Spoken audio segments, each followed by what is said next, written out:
बिस्मिल्लाहिर्रहमानिर्रहीम। Welcome to the learners academy. मेरा नाम हुमा ख़ान है और मैं क्लिनिकल साइकोलॉजिस्ट हूँ। आज का हमारा सब्जेक्ट है कंज्यूमर साइकोलॉजी और इसका लेसन नंबर है 27। आज हम करेंगे शॉपिंग ग्रुप्स को देखेंगे कि शॉपिंग ग्रुप्स कौन कौन से होते हैं।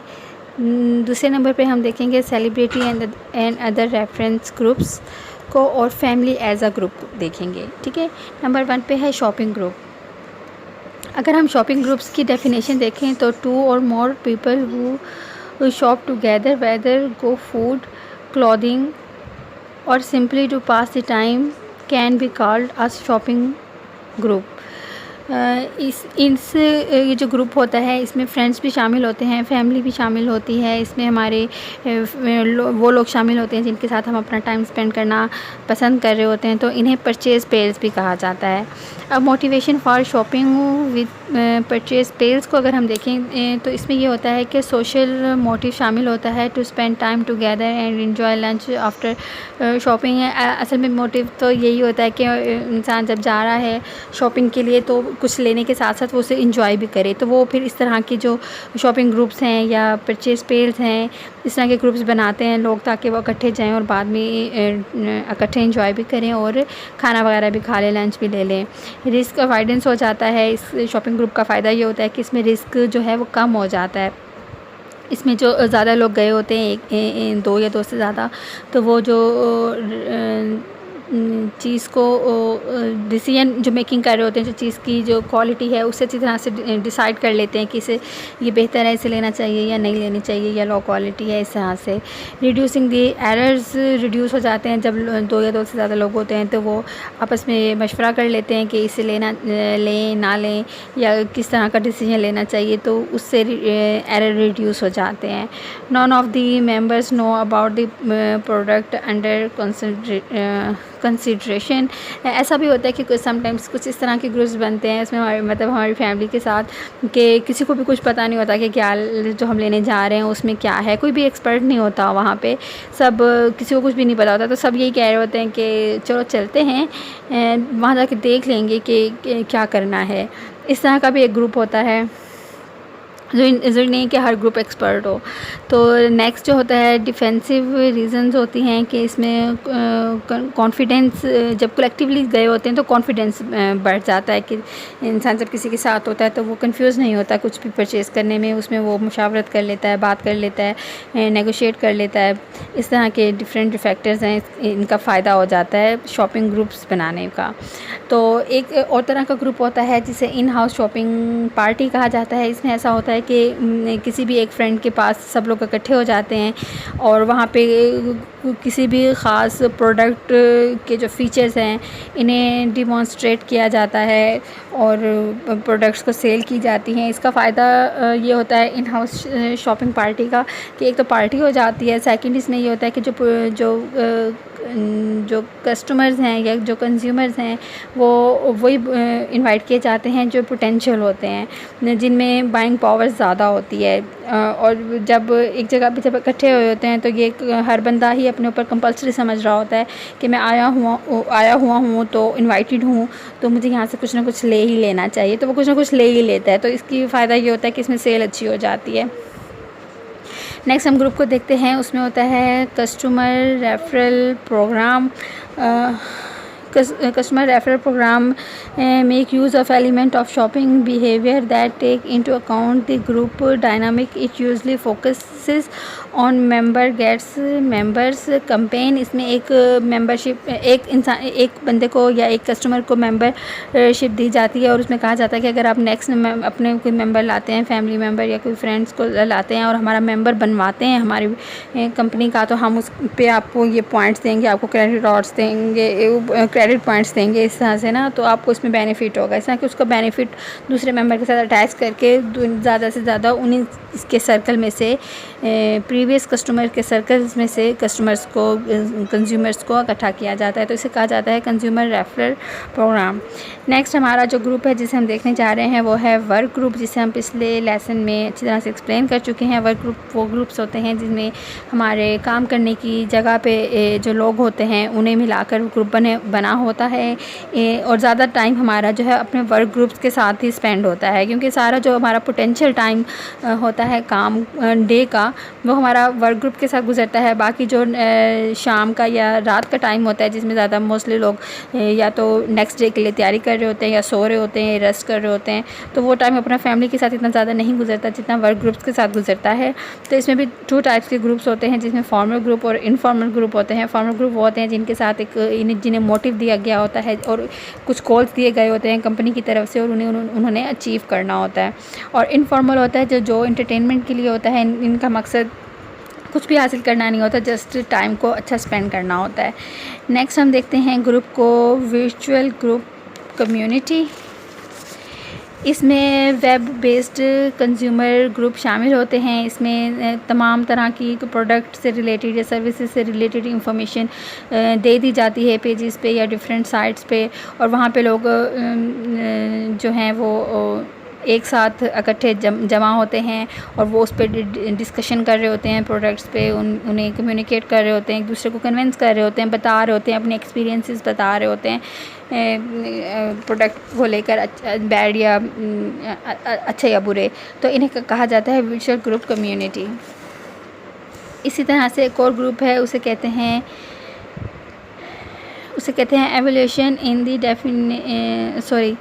उसे एक नेक्स्ट ग्रुप है, उसे कहते हैं ऑन द इंटरनेट। इंटरनेट पे जो लोग होते हैं वो फ्री थॉट्स, फ्री एक्सपीरियंस के साथ आते हैं, उनमें कोई लिमिटेशंस नहीं होती। हर तरह का, हर एरिया का, हर लैंग्वेज का, हर स्टेटस का, हर सोसाइटी का बंदा शामिल होता है, और वो अपने जो एक्सपीरियंसेस हैं वो अपने माहौल, अपने कल्चर, अपने स्टेटस के लिहाज से उन्हें एक्सपीरियंस को शेयर करते रहते हैं। तो ये फ्री ग्रुप होता है इंटरनेट ग्रुप।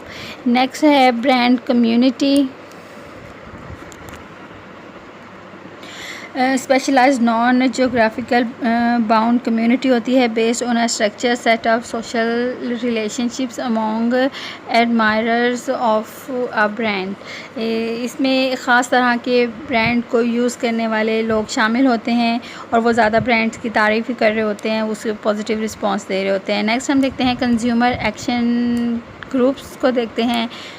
ये कुछ इस तरह के ग्रुप्स होते हैं जिन्हें असिस्टेंट ग्रुप्स भी कहा जा सकता है। ये कस्टमर्स की हेल्प कर रहे होते हैं या किसी भी ऑर्गेनाइजेशन को या किसी भी ख़ास चीज़ के लिए हेल्प कर रहे होते हैं, असिस्ट कर रहे होते हैं। इसकी एग्जांपल ऐसे ली जा सकती है कि अगर एक स्टोर है, वहाँ पे हाईवे पे है और वहाँ हर तरह की जो ड्राइवर्स हज़रात हैं वो गुज़रते हैं, तो उन्हें सिगरेट की और इस तरह की जो अशिया होती हैं जो उन्हें एक्टिव रखती हैं उनकी सेल हो रही होती है। तो वहाँ पे एक फिर कुछ मोहल्ले के जो वहाँ के वो नेबर्स के लोग होते हैं वो जाते हैं, उन्हें एक्स्ट्रा इंस्ट्रक्शंस दे रहे होते हैं कि आप इन्हें बेशक ट्रैवलर्स के लिए तो आप इस चीज़ को हाईलाइट करें, लेकिन ये इस तरह से होनी चाहिए कि जो हमारे बच्चे हैं, जो हमारे टीनेजर्स हैं, जो उस कम्युनिटी में वहाँ रह रहे हैं नेबरहुड में, उन्हें इस चीज़ की प्रमोशन नहीं होनी चाहिए, लाइक सिगरेट की, निकोटीन की प्रमोशन नहीं होनी चाहिए। तो इसे आप एक्स्ट्रा स्टॉप दें, एक्स्ट्रा इस तरह से कर लें, उस तरह से कर लें, इस तरह से वो अपने मुताबिक मशवरे दे रहे होते हैं। तो इस तरह के ग्रुप को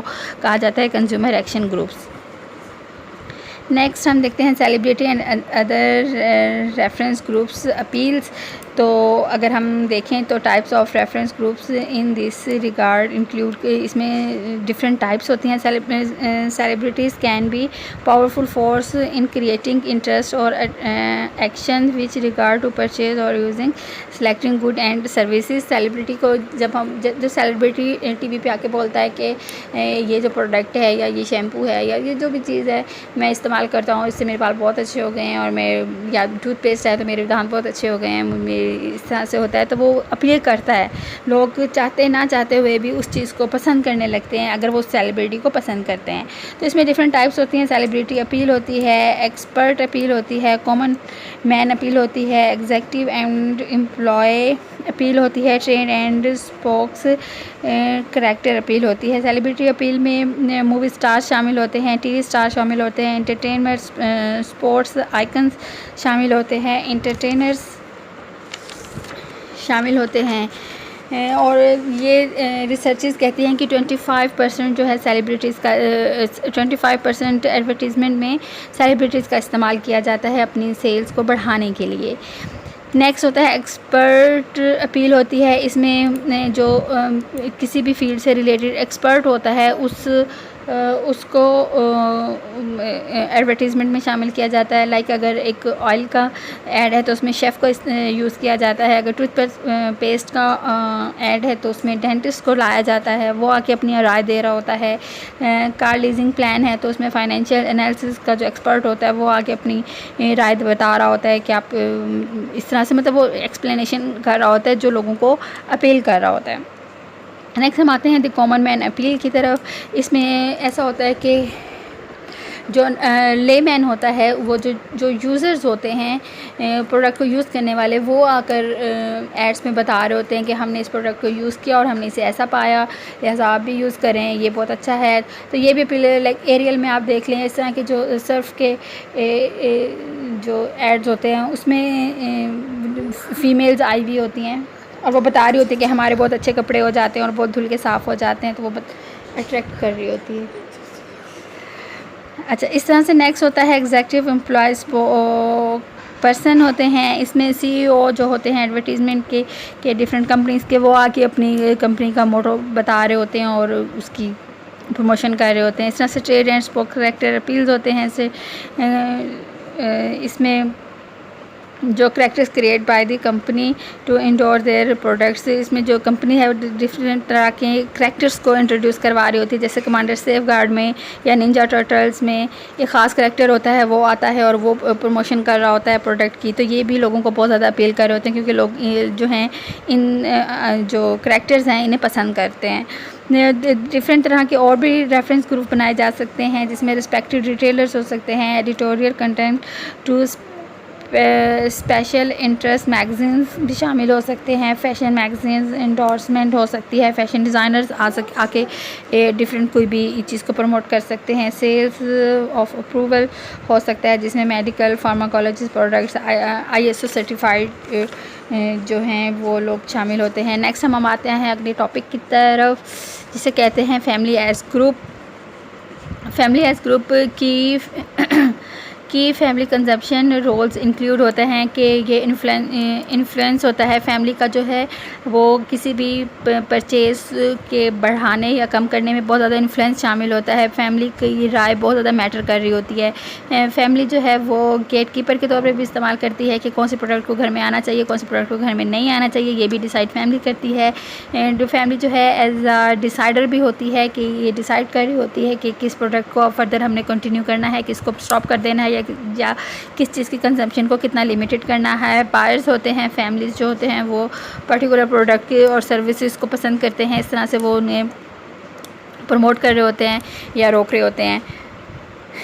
प्रिपेयर होते हैं कि ये किसी भी नई प्रोडक्ट के लिए जो फैमिली होती है वो से इंडिविजुअल को प्रिपेयर कर रही होती है कि हमें न्यू प्रोडक्ट को या ओल्ड प्रोडक्ट को या जो वो प्रोडक्ट जो हम पहले छोड़ चुके हैं उसे दोबारा से कंटिन्यू करना चाहिए या नहीं करना चाहिए।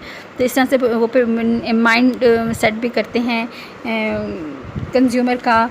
यूज़र्स होते हैं कि फैमिली मेम्बर्स जो होते हैं उन्होंने ही प्रोडक्ट को यूज़ करना होता है तो उनकी राय सबसे ज़्यादा मैटर कर रही होती है। Family as a group maintainers होते हैं कि वो जो प्रोडक्ट है उसकी सेटिस्फेक्शन को भी देख रहे होते हैं कि क्या ये जो प्रोडक्ट है वो हमारी जो नीड्स हैं या जिस मकसद के लिए वो ली गई हैं उन्हें पूरा कर रही है कि नहीं कर रही है। डिस्पोज़र होते हैं कि उन्होंने इस्तेमाल करके बाद उसे डिस्पोज ऑफ भी करना होता है, डिसकंटिन्यू करना या कंटिन्यू रखना, ये भी उन्हीं के डिसीजन पे